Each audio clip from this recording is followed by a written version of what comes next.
There are legends of the deep. Ancient and elusive, they are the keepers of balance in our oceans.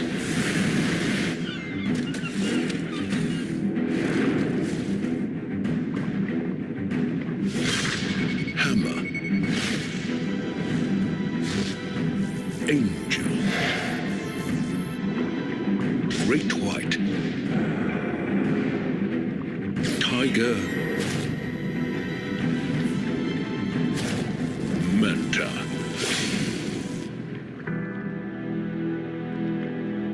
Refined over millions of years, their powers are unique. They are super sharks.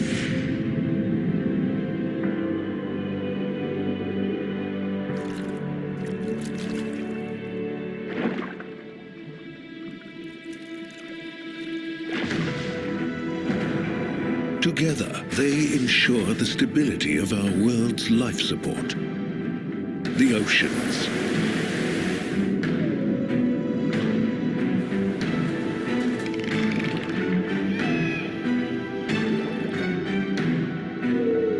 Our oceans need super sharks.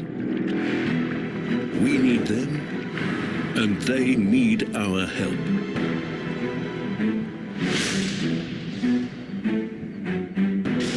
Assemble the super sharks and help them save our seas.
Sharks and rays, they are ancient, enigmatic, misunderstood, and essential to our oceans. But these important animals are under immense pressure. As the Save Our Seas Foundation, we're here to help. Through supporting research, conservation, and education, we work to ensure a future for sharks and rays. The Save Our Seas Foundation. Together, we can make a difference.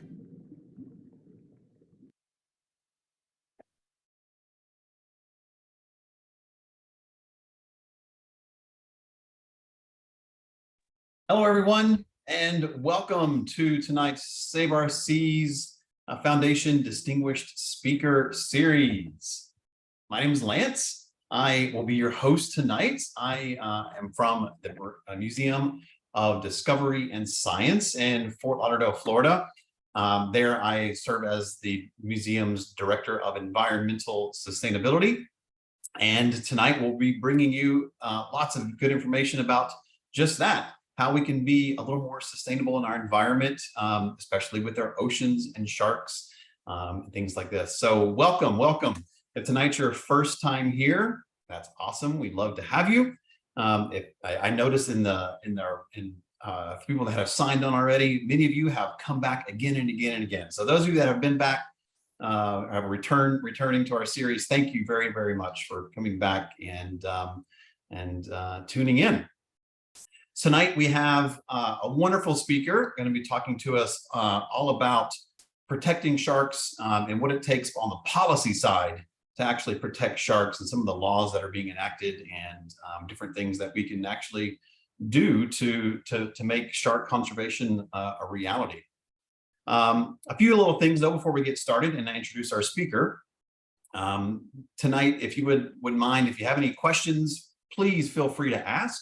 We want tonight to be open for you. So if you have questions, please put them into the chat. I will see them and we will ask them on your behalf as we go through. So don't have to wait to the end. You can go ahead and if you have questions as we go through, go ahead and type them in. I am going to ask that everyone stays muted just for the sake of ease of the thing. And we will have some time at the end for anyone for Q&A if you have any more questions afterwards. All right. With that, I would like to introduce our speaker tonight. So tonight we're joined by Mr. Lee Crockett. Lee is the Executive Director at the Shark Conservation Fund and is responsible for designing, implementing programmatic and grant-making strategies there at CSF. He's also manages their grant-making portfolio, forming strategic partnerships with NGOs and other funders, fundraising, ensuring strong operational governance, and representing the Shark Conservation Fund, the governments, NGOs, philanthropists, and the public. Prior to joining Shark Conservation Fund, Lee spent 20 years working as a fisheries management at the state, interstate, federal, and international levels with both the U.S. government and nonprofit sector.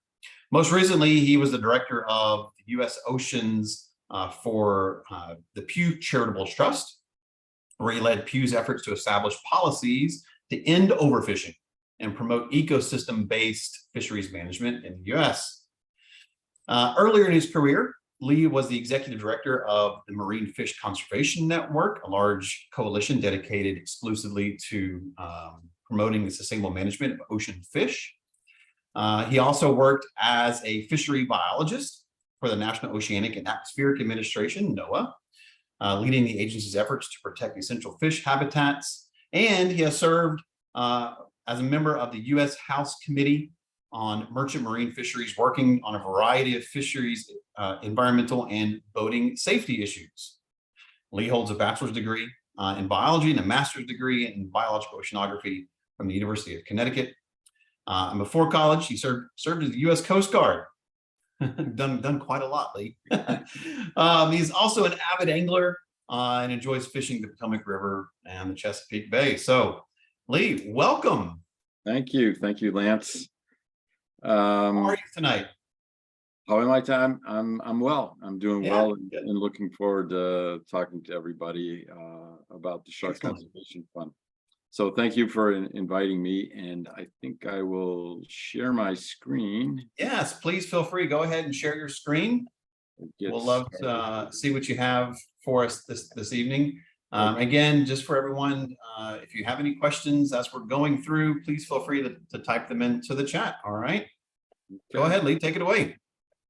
Well, thanks, Lance. So as Lance said, my name is Lee Crockett. I'm the executive director of the Shark Conservation Fund. Why are these not advancing? Here we go. I wanted to start off with, in some of the videos you saw leading up to this covered this, so some of it will be a little redundant, but I wanted to talk a little bit about some of the cool things about sharks. First off, there's a lot of species of sharks, over 1,100 species of sharks and rays. The International Union for the Conservation of Nature, IUCN, says there's 1,199 species, but that number keeps changing as they find new species or decide that a species is actually two species. But so that's why we say 1,100, because it's hard to pin down the exact number. And they've been around for a long time, 450 million years before trees, before dinosaurs, long before we were on the planet, sharks were here. And, they come in a lot of different sizes and shapes and life history characteristics. So there was a whole video about whale sharks. So the largest fish in the ocean is a whale shark, and it's a filter feeder. It filters the water to get plankton, pretty much unlike what people normally think about as the shark is the great white or tiger shark or bull shark or something like that, which is a top level predator. And then they go down to really small animals like this dwarf lantern shark that is only 8 inches long. So there's filter feeders, there's carnivores. One of my favorite sharks is the angel shark, and if you saw the video there, you see they're ambush predators. So they burrow into the sediments, and a poor unsuspecting fish is swimming by, and they pick up and grab it. Anyway, I think it's cool as hell. So, a lot of different life history characteristics, the way they make their living in the ocean. But they're really threatened, and they talked about this a little bit in the video, but overfishing, which is basically killing fish faster than they can reproduce, is killing our ocean. And it's particularly damaging the sharks and rays because of their life history characteristics. So they grow slow, they mature late. It's not uncommon. It's 15 or 20 years before they're sexually mature. So that means there's a lot of opportunity and time for them to get killed before they're sexually mature. They're pregnant for, a year and a half, 2 years sometimes. So lots of time for bad things to happen. And then they don't produce many offspring. And so the combination of that, if you were trying to design an animal that was less able to withstand fishing, you couldn't do better than the shark. So they're really vulnerable to overfishing. And IUCN, International Union for the Conservation of Nature, does these red list assessments where they analyze the health of various species. And we supported the most recent one that was completed in September 2021. And through that, they found that 37% of all sharks and rays were threatened with extinction. So that's up from 25% since I think the last one was in 2015. And all the trends are down. So sharks are in really bad shape, and they're the second most endangered group of vertebrates in the world, second only to amphibians. But there are some success stories, especially in developed countries like the United States and Canada and Australia. Here in the United States, white sharks are doing better. In some places they've stabilized. In some places like off of Cape Cod, Massachusetts, the populations are increasing. So there is hope that with proper management we can turn things around. But a lot of sharks get killed a year. The scientists estimate that 100 million sharks are killed every year, and that has led to population declines of 90% for some species over the last 5 decades. But one solution would be to ban fishing, but we can't do that because a lot of people depend on seafood and the ocean for their sustenance, for their food. So we have to find a way to balance the need for protein versus killing these animals. So one thing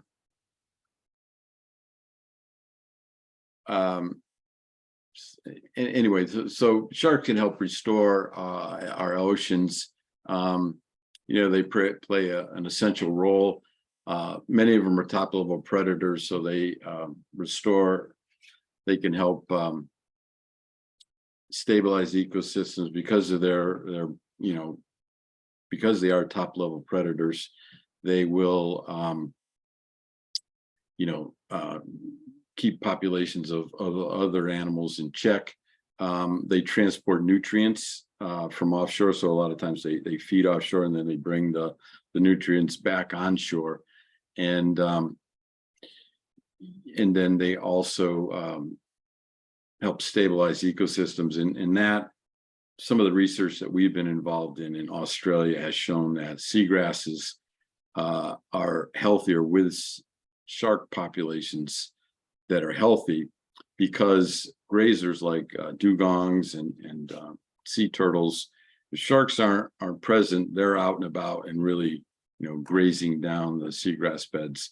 But if the sharks are there, they're hiding out because they don't want to get eaten, and you get the healthier seagrass beds, which are incredibly important habitats. So we feel like fostering healthy shark populations is essential to the creation of healthier marine ecosystems, which in turn are more resilient to climate change. So we are a little bit about us, the Shark Conservation Fund. So we're a philanthropic collaborative. We were started in 2016. So philanthropists came together, pooled their money with the idea that, you know, collectively they would have more money to invest and would have a greater impact. And so our mission is to help maintain the ocean health by halting overexploitation of sharks, preventing extinctions through strategic and catalytic grant making.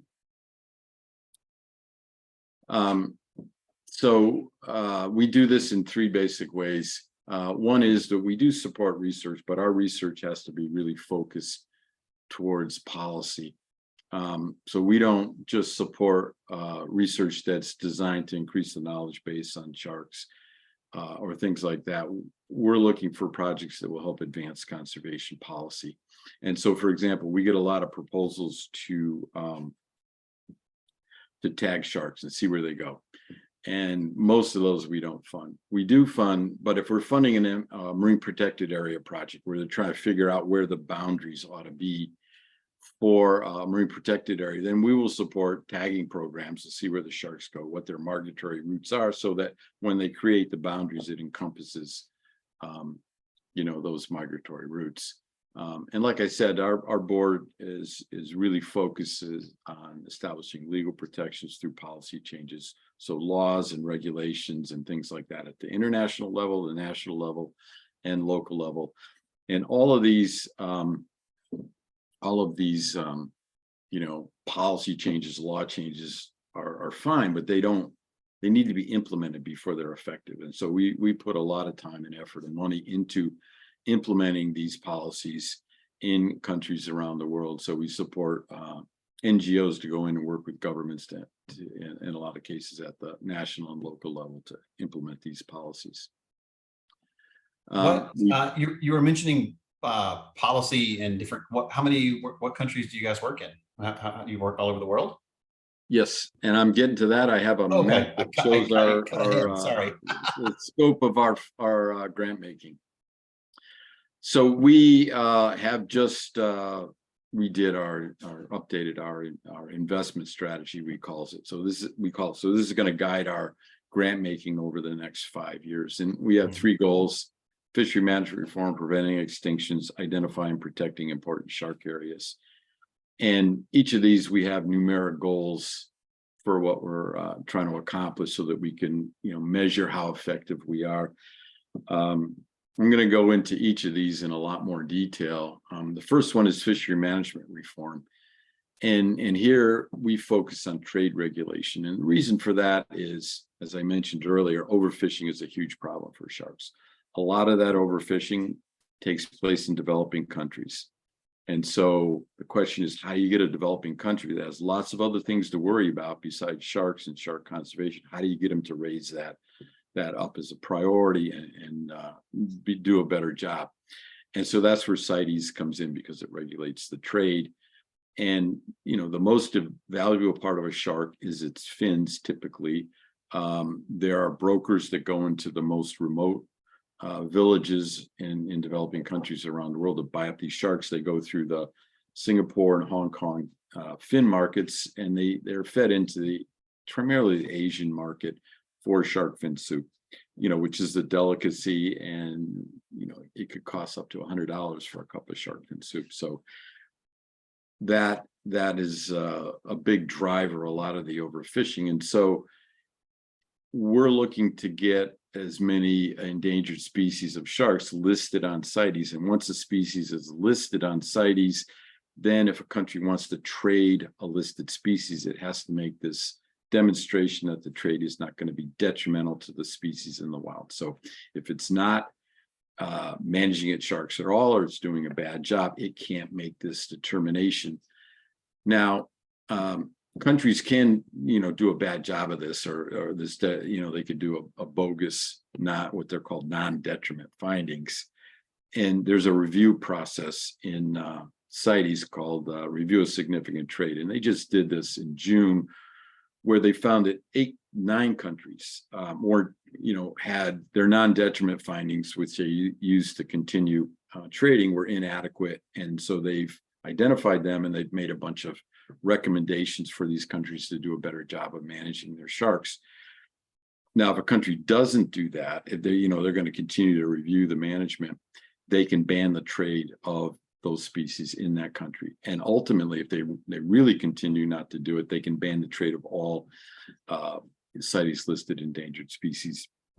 And we just saw that in Mexico a couple of months ago, where CITES banned the trade of all endangered species there because they weren't doing a good job of protecting vaquetas, those small porpoises in Mexico, that there's like 20 left. And so they shut down all the trade, and that got the attention of the Mexican government. And then they, did what they were supposed to do. The question there is it too late? Have they declined to such an extent that, it's not going to make much difference? But that's the beauty of CITES, is unlike a lot of international treaties, this one has legal teeth and really, can drive management. Lee, can I ask a question just a Sure. little deeper into CITES? So it is a treaty between many different countries around the world. So who is the enforcement agency? Who shut down the trade in Mexico? Is that through the UN, or is it? Well, the CITES Secretariat, which is based in Switzerland, was the one that shut it down. Oh, wow. Okay. And generally, do most countries belong to CITES, or Yes. are there a few outliers that? Most countries belong. All the major fishing countries belong. China, Russia, Japan, US, Australia, Canada, EU. They're all members, and lots and lots of developing countries as well are members. That's good. I mean, that's a great thing to have, that to protect these species. I'm glad to hear. I'm heartened to hear that there is that mechanism, because often that's the enforcement mechanism, because that is often the challenge, right? Especially in international waters, or just to see to keep everyone honest, right? So that's good to hear that enforcement works in this case. Exactly, and that's the reason why we put a lot of time and money and effort into this, because it is one of the few international conventions that does have legal teeth. It's not all voluntary. Like unfortunately the climate cops, it's commitments that countries make that there's really, you got to cajole them to follow the commitments, but there's no legal hammer, no consequence if they don't meet their commitments. Right. So on the right side of this slide is an infographic that one of our grantees, the Wildlife Conservation Society, put together after the most recent CITES meeting, which is in November of last year. So 97 new species were added to Appendix 2.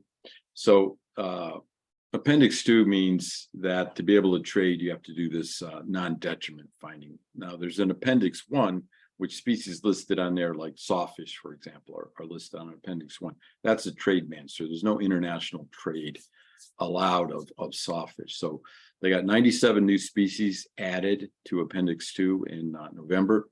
And that amounts to about 90%, 90+% of the Hong Kong fin trade. So it really has a broad impact, on the fin trade, and it's all regulated and pretty much all regulated. And it's going to broaden the scope of the listing, and it's going to make enforcement easier, because pretty much every shipment of shark fins is going to be listed species, and they're going to have need the proper paperwork and permitting, and anything that's not is illegal. And we've put money into enforcement and seizures and things like that to add that negative feedback loop there for illegal trade.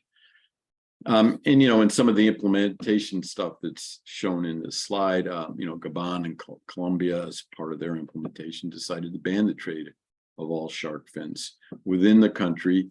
Bangladesh and Gabon also, fully protected, meaning there's no take of 64 species. And then they are trying to sustainably manage 52 other species within the country. And again, this is because sharks in a lot of places around the world are important food sources.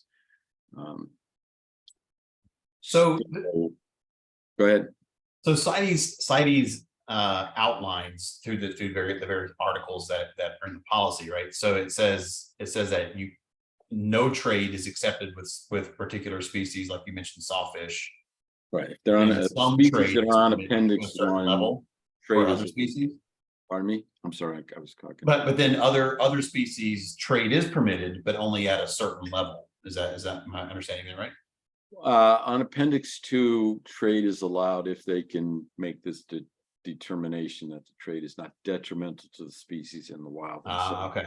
This is, they have to go through a process to do that. And as part of it, they should be outlining the management measures that they're going to put in place to make sure it's sustainable. And then there's this review feedback mechanism from the CITES secretariat where they look at those NDFs, non-detriment findings.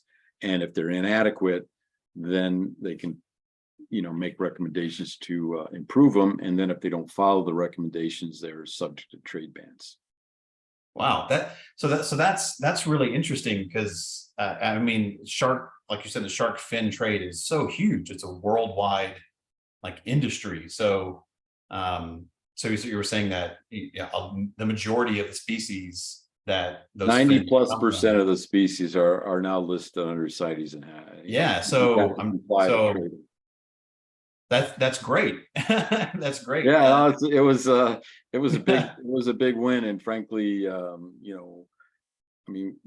encouraged our grantees to think big, but it was they had to fight the Japanese are the big opponents on this, and they are effective campaigners. They're not averse to threatening a developing country with trade sanctions or withdrawal of support and things like that, or saying, hey, we'll build a new port for you or a fish processing facility if you support us. So that was the main opposition, and it was quite an impressive campaign that the Wildlife Conservation Society led to achieve that. Wow.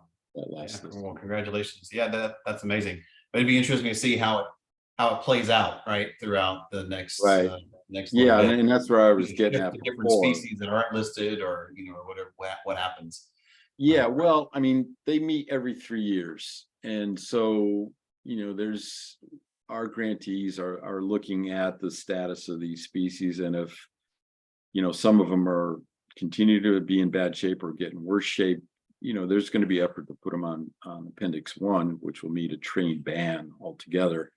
And then we've funded through Dalhousie University in Nova Scotia, we funded a big study, a 4-year study on the meat trade. So there's a huge amount of shark meat that gets sent around the world to feed people. I mean, for example, Brazil is a huge importer of shark meat. And so that trade and the network of trading both the importers and exporters is not well known. And so we've funded work to, identify which are the main importers, what are the main exporters, what are the trade routes, what are the main species in trade, and that all information will feed into what our grantees do at the next CITES meeting to decide what additional species we might want to get listed, and maybe uplist some of the species that are currently on Appendix 2 to Appendix 1. Mm-hmm. Nice. It's probably way too much detail. No, it's great. It's great. We actually had another question come in from one of our guests. They were asking, what are some of the specific things like a country would have to do to comply? So we know they have to. So if they are harvesting certain species that are listed on, and maybe in the Appendix 2, right? So they need to show that there's no detrimental effects to that harvest, right? Right. So are there other specific things like the enforcement side of this treaty, do they do spot checks? Do countries have to submit reports, or how do they yeah, they have to report their trade to CITES. and customs officials in countries around the world, in particular Hong Kong and other places. We've funded work to train them on how to enforce CITES recommendations, and that's led to some pretty significant seizures of trade. And so, for example, this is 2 years ago, they seized a very large shipment of fins from Ecuador. And, and the Ecuadorian government was kind of embarrassed that they were the source of all these illegal fins. And so, within a few months of that, they added 5 more species that there was no more trade, no more catching allowed. It was trade ban was established, as a result of that. So that's kind of the feedback loop that we're looking for. One of our members is the Paul G. Allen Family Foundation, and Paul Allen was the founder of Microsoft, and they're very interested in technical things, and they've funded the development of a DNA test kit. So a lot of the work that we've funded is developing these visual ID guides so they can figure out from a fin whether they're a listed species or not, whether they have to comply or not. As a second level, for enforcement purposes and legal action, this DNA tester, you can take a small sample and within a couple hours it'll tell you exactly what species is it from a DNA sample. So we do fund that, that enforcement compliance aspect of it. But as far as the support of the countries, a lot of times countries don't know, the status of their shark populations, whether they're healthy or not. So we're funding that sort of work to figure it out. They don't even know a lot of times how many sharks are caught, what species are caught, what the markets are, all that sort of information, basic information for management. So we support a lot of that data collection and then help them analyze that and determine whether, what sort of management measures are needed to put in place to make sure that the fisheries can go on, or, they decide it's just like, this is too much catch, too much killing. You really need to shut down the fisheries. For these things are the ones that, take these. Okay, cool. Yeah, this is where the rubber meets the road, right? This is how we save sharks, right? So yeah, I think it's that's right. To dive into it and really understand it. It's interesting to know more. But we'll let you keep going with your presentation. Okay, that's fine. Questions are good. So our next objective is preventing extinctions, and so here we're kind of breaking it into 2 areas. One is, what are the most threatened families of sharks? And so here we're looking at guitarfish, wedgefish, sawfish, angel sharks, or families of sharks that are really in bad shape. And we're supporting efforts to protect those species, protect their habitats, put basically legal protections in place so you can't kill these animals. You can't catch and kill these animals. We're also focusing on endemic sharks that are threatened with extinction. So these are animals that are only found in a particular country or a few countries, and they're threatened with extinction. So if you map this out on a global map, you'll see hotspots in the Southwest Indian Ocean, so South Africa and Mozambique, or the Coral Triangle, for example, in Malaysia, Indonesia, Australia, Papua New Guinea. That area there has a lot of endemic sharks that are threatened with extinction. So we're putting money into those areas, NGOs in those areas, to get legal protections. Again, basically no take of these endangered species. And then finally, our third objective, and this is a new objective for us, is what we're calling a Shark Biodiversity Initiative. And so some of you may be aware of that the UN Biodiversity Convention was held in Montreal, and I think it was December, and the countries decided that they were going to protect 30% of their land and waters by 2030. It's called the 30 by 30 goal. And so we view this as a great opportunity to protect sharks as part of that, and get governments and NGOs and philanthropists that are working on this to include shark protections in their marine protected area projects. And we feel like that will not only protect sharks, but it will protect biodiversity, because if you protect sharks, they're some of the most vulnerable animals to overfishing, that you protect a lot of less vulnerable animals as well. And then because of their ecosystem importance as predators and modifying behavior and transporting nutrients and things like that, that also enhances biodiversity. So we're looking to get specific shark protections into these marine protected area project, and our goal is to get 50 of them areas protected in the next 5 years. So here you go, Lance. Here's our map. This is our since 2016, 6 years, 125 projects, 62 countries, 87 partner organizations that we've supported. So a pretty good scope of work. And here's some other impact numbers. 90% of the global fin trade is regulated, as I said.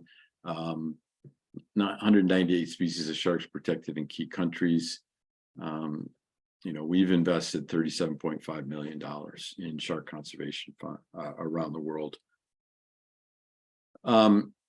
And I'll leave you, I guess this is probably not good to leave you with a bummer last slide, but this is what we're facing. This is why this is important. I mean, sharks are in bad shape. They're doing worse than a lot of other species. This is, again, the IUCN Red List Index, and you can see oceanic sharks and rays are doing worse than amphibians and elephants as far as the rate of decline. And so that means to us that we need to act now. We need to, really radically transform fishery policies around the world. And thank you. Our website is sharkconservationfund.org, and you can, there's more information about our strategy. You can see who our members are. I should point out that the Save Our Seas Foundation is one of our members and has been for the past couple of years. So they provide us support for our projects, and it's a really nice synergy between the two organizations because they're very much focused on research and education and things like that, and it's nice, dovetails nicely with our policy focus. And then the website has descriptions of all the projects that we've funded, so a lot of good information there. So thanks again for inviting me, and I'm yeah, of course, happy to answer questions. Yeah, we do have a few questions. Should I stop sharing my screen now? Sure. You can stop sharing if you'd like. Okay. And then so we do have a few questions that were rolling in. And again, for anyone interested in some of the work that Lee and his group are doing, please feel free to type your questions into the chat. There was a question that came through about different, different kinds of policies, right? So there's I guess many different ways you could get to conserving sharks, right? So I guess the most extreme way, and maybe one way that we would maybe encourage to go with first, is to just don't do it, right? Don't harvest sharks, right?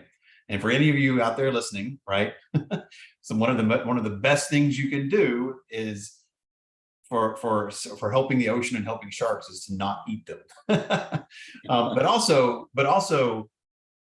not eat or be more consistent with the fish that you do eat, and doing a little more research with that, and with bycatch and these kind of things. So the question is going into maybe we can't ban all shark fishing everywhere, but what are some things you can do, like looking at different kind of nets that are used? Could you use smaller, because we ask people to use smaller nets so there's less bycatch, less long lines so there's less bycatch? Does your organization work with other kind of policies like this?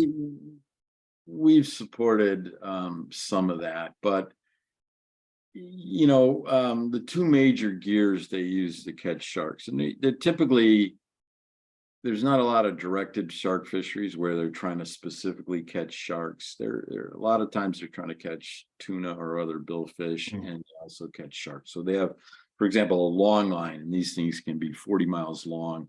They have hooks with bait on them, And, you throw a chunk of fish in the water on a hook, it's a good chance you're going to catch a shark too, along Right. with, tunas and other things on that. So with well, there's these organizations called regional fishery management organizations that manage tunas, for example, and they're UN chartered. And so we're supporting work at some of those where we're trying to, basically say there's no retention of sharks, certain shark species that are caught, and we're trying to get them to use things called circle hooks, which if a shark or another fish sucks in the bait and it get down their throat, if you're using with a J hook that looks like a J, that's going to get hooked down there, and it's almost impossible to get it out, and there's going to be internal damage. But a circle hook typically will hook a fish in the lip, and so much less damaging, and it can be released. The fish can be released with that. So you company requiring circle hooks with retention bands, and that's a way to allow fishermen to continue to fish. Now you can do other things like what time of day they fish, how long the lines are, how long they call it soak, how long the lines soak in the water, that kind of stuff. So there's modifications that they can do. But it's still in some cases, like for example with hammerheads, they just cannot withstand being caught. Other animals, you can haul them up like a blue shark or a mako shark. You can bring them in and release them, and they're pretty high survival rate, but hammerheads, no. So, a no retention policy doesn't help them that much. And so you got to figure out areas that you need to keep people from fishing in particular areas, and you can do things like they have quotas. If you had a quota for a hammerhead, or it was you can't catch hammerheads, and so if you have good observation, so you can tell these guys are catching hammerheads, that's going to cause them, if they get into some hammerheads, to move to an area where there are no hammerheads. So there's a variety of things that are available out there that could be used and are used. It's just a matter of getting them adopted, and then once they're adopted, to enforce them. Right. And that's the hard part, because these longline fishermen are way out in the middle of the ocean, and just nobody around. And one of the things that we have supported is getting human observers on boats, but that's expensive and frankly dangerous sometimes. And so, here in the US and some other places, there's a big push to get electronic monitoring. So there's a camera that focuses on the back of the fishing boat, and you can see what they're doing, and you can use that for enforcement purposes. Right. Okay. We had a question come in about sport fishing. I assume most of the shark catch and harvest that you're referring to, that CITES is enforcing with different countries, is commercial fishing of sharks. So Yes. how does the recreational fishing, sport fishing of sharks, does that play into it at all, or what is the impact of that? How does that weigh in? Well, it depends where you're at, but in places like Australia and the United States, sport fishing for sharks is a big deal. Yeah. A lot of people, and in South Africa and Namibia and places like that, there's big sport fishing communities that catch sharks. And a lot of sharks get killed in some places, as my colleague Val, who's on the phone, knows, that there's shark kill tournaments in Florida and Alabama and places like that, where they're specifically trying to catch sharks and kill them. Wow. And that's something that we have to work on. Is that recreational, that sport fishing, like these things, is that governed through CITES? Is that a No. CITES is trade. It's trade, international right? trade. Okay. So it's not even trade within a country, it's international trade. So that would be it's going to be national regulations, or in the United States, a lot of that's going to be state regulations if it's within state waters. So typically state waters are 3 to out to 3 miles or state waters. In the Gulf of Mexico, it's out to 9 miles of state waters. But yeah, so fishing within 9 miles is going to be in Florida is going to be, or on the Gulf Coast of Florida would be the state of Florida regulating it. And then once they get out past that, it's the federal government regulates it. Right.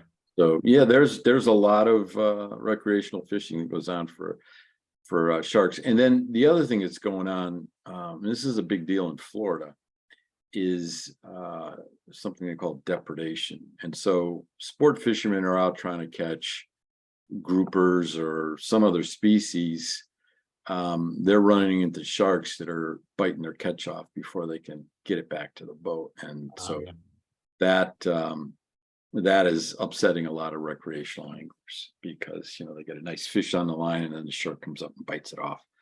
And so it's leading to calls that we got too many sharks and we need to have derbies to kill off the sharks because that's why they call it fishing and not catching. Yeah, I know that, but the plight of an angler. So anyway, that's an issue. I know. Sometimes the fish gets off. That's okay. Yeah. Well, I mean, we at our last board meeting in May, we put together a panel on that, and it's pretty prevalent. I mean, some places in Florida they're biting off 7 out of 10 fish and stuff like that. So you can imagine if you're out fishing or you paid for a charter. Pretty much every fish you hook is getting bit off by a shark. That's a sign of a good, healthy shark population, potentially. Yeah, well, I mean, the thing is, I don't think that's the case. I think sharks are pretty smart, and they figure out that this boat going out. I've talked to a number of recreational fishermen who say that they will motor out to a fishing spot, stop, and all of a sudden sharks are there. And so one of the techniques is you motor out, you stop, you wait for a while, the sharks come, hey, there's no fishing going on, they leave, and then you can go fishing. Right. Pretty, so there's some things that fishermen can do to minimize this aside from having derbies to kill more sharks. Right. Yeah, that seems like that's an education issue potentially, or Yeah. So we did have another question come in about, how does the U.S. or maybe even state and nationally, how do we compare to the rest of the world? Are we setting the bar for the rest of the world, or are we, depending on where you are, like in Alabama, you said, or Florida, are we, maybe we could do a better job? How do we compare with everyone else? Well, the U.S. managers, and I used to work for this agency years ago, like to say that we have the best managed fisheries in the world, and I think generally that's true, but it's kind of a low bar. The rest of the world is a lot of places are doing a really bad job, so we're doing a better job than most places in the world, including some of the developed countries as well. It doesn't mean we can't do a better job. And, as far as sharks go, they don't get the attention that other more commercially valuable species do. So they don't have the assessments to figure out the health of the populations for everything that gets caught. And, they don't have the management that's at as fine a scale as other species. So a lot of times there's a highly migratory species management plan for the whole Atlantic coast and the Gulf of Mexico, and it has a shark component to it. And a few species are managed individually, but a lot of them are just lumped together. The large coastal shark complex, I don't know, 20 or 30 species in it.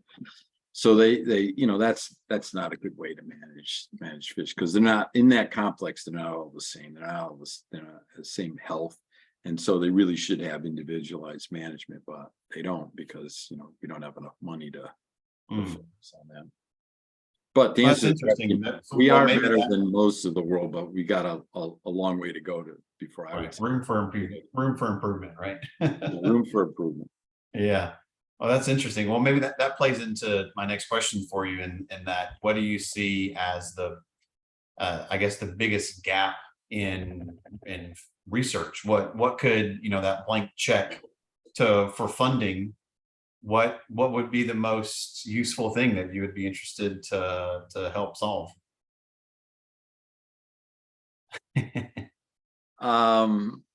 Well, I think, the main thing is, and this is not sexy research, but to figure out the health of these populations, Mm, and what the trends are. And, there's a lot of species where we don't have a very good idea. So that's sort of basic information: is how healthy is that population? Is it growing? Is it static? Is it declining? Is the basis for management. It's right. like, okay, and then that fits into, figuring out what you need to do from there. So that kind of base information on the health of the shark populations is what I would say is probably the Mhm. biggest gap. And problem is it costs a lot of money, and and Right. but there, I will say that there are new techniques coming out that through genetics, that we've supported some of this, where they're doing this thing called close kin mark recapture. And so one of the basic ways to figure out the number of species in a population is you use mark recapture. So you tag them and you put them out in the Mhm. population, and then you figure out the proportion of sharks that come back, or whatever animals you're tagging, and that gives you an idea of the size of the population. So they're using genetics to figure out close kin, and I'm going to butcher this because it's beyond my technical expertise, but basically they're looking for siblings, and and they can figure out with that, how many sibling groups they can find Right. in a They, population. So that gives them a sense for how big. Actually, supposedly, and I shouldn't say supposedly, it's supposed to give you an accurate measurement. How well, many our animals in the population. speaker last month was referring to this. Jillian Morris, she was doing some similar work like this to track genetic lines, just starting in Turks and Caicos. Um, so it's an interesting avenue to go down to link Yeah, it. there's some researchers at in Australia that have done this with Mm, shark populations. We actually funded them to do a pilot program with mako sharks in the okay. aquarium, basically to see whether you can do it, and whether it was economically feasible. And it was, it was about, again, economically feasible. It was $300,000 or so to do this for Right. mako sharks in the South Atlantic Ocean, to figure Okay. out, how many there were. Right. That's interesting. Yeah. I mean, it sounds like we need more shark researchers to find new innovative ways to go out and manage and want to conserve and research and educate on these Yeah, sort of things. So, if we have a number of young listeners that kind of chime in on these calls and watch afterwards and things too. So, how would someone interested in the ocean, sharks, how would they get involved in such a thing? How could they follow in your footsteps? Um, what what did your career look like to getting I involved in wouldn't this? encourage How did you get anybody to involved follow into in my footsteps. So I will briefly tell you how I got here. So when I graduated from high school, so I'm from Connecticut, northwest corner of Connecticut, it? Mhm. away from the ocean. My whole ocean experience growing up was going to the beach, Okay. and so I graduated from high school, and I was not sure what I wanted to do. So I was reading a National Geographic magazine, and Mhm. had an article about the Coast Guard, and they were pounding through the surf, saving people and breaking ice in our Antarctica, and maintaining aids to navigation in the Mississippi River. And for a kid in a boring small town in Connecticut, this sounded like fun. So I went down the next day and signed up. My parents were on vacation, and it was a big surprise for them when they got back.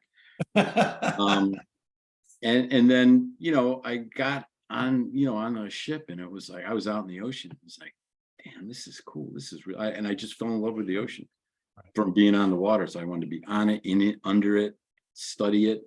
Then I went to grad school, college and grad school to study oceanography. And then I got a fellowship to work for that committee you talked about, House Merchant Marine Fisheries Committee. They did all the ocean legislation in the House, and I worked for them for a while. Then I worked for the federal government, and then I got a job in the nonprofit world for quite a while. And working on fishery management, so just fishery management generally. And then this opportunity to be the ED of this group came around six years ago or so for a colleague of mine. Said, "Hey, we're putting this together, and would you be interested?" And it sounded interesting, so I jumped at it. Yeah. And, the interesting thing about a lot of people have plans, career plans. They got all planned out. It's like my career is no plans. Following your passion. Hey, this sounds interesting. Let's do this. See, right? That's really interesting, and I think that's a very common thread amongst all of our speakers that have taken part in our series. They follow their passion. They do.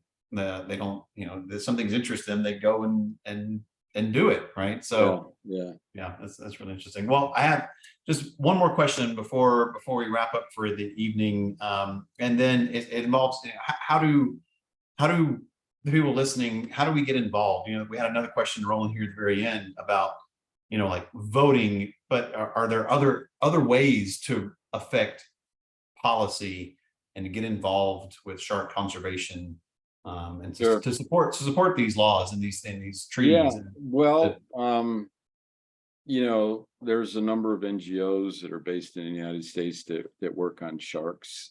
One of them is Oceana, and they were instrumental in getting the shark fin ban passed last Congress. So now it's illegal to possess, sell, trade shark fins in the United States, and that's an effort that they worked on for 7 or 8 years to get it passed, and they were successful. So they're always looking for people to support their work. There's opportunities to sign on the petitions and go to events and things like that. Wildlife Conservation Society is another one that has a big shark program and does a lot of work in the United States and also around the world. And there's other groups like the Shark Advocates International and the Shark Trust in England, and there's a variety of NGOs that specifically focus on sharks that you can get involved in. Particularly, they're interested in contributions, so that's one way you can support voting with your wallet, right? Yes, exactly. Well, excellent. So I thank you for coming and joining us and sharing the amazing work that you guys are doing to actually protect our world's oceans and these magnificent species, and we appreciate all your hard work. Thank you, and I appreciate you the invitation and the opportunity to talk to people. Yeah, of course. Thank you. So this will conclude our evening, and just if you ever find yourself in Fort Lauderdale, this is a wonderful picture of our museum. Our mission is to connect people to inspiring science, and to connect you with topics of environmental sustainability, one of our core 4 pillars at the museum, as well as physical science, early childhood education, health and wellness education. So I think we've done that this evening. We've connected you with a really interesting and important topic in person. So thanks all for joining, and don't forget to join next time. We have coming up on August 30th. It's a special speaker series to celebrate International Whale Shark Day, August 30th. Same time, 6 p.m. to 7 p.m. Eastern. We'll have from the Whale Sharks, Galapagos Whale Shark Project, Sophia Green will be returning. She's actually a return speaker from last year, to give us an update on what they're doing and to help us celebrate International Whale Shark Day. So we will see you then. Thank you all very, very much. Lee, again, thank you for joining us tonight. and we'll catch you next time. Thank you guys. Have a good night.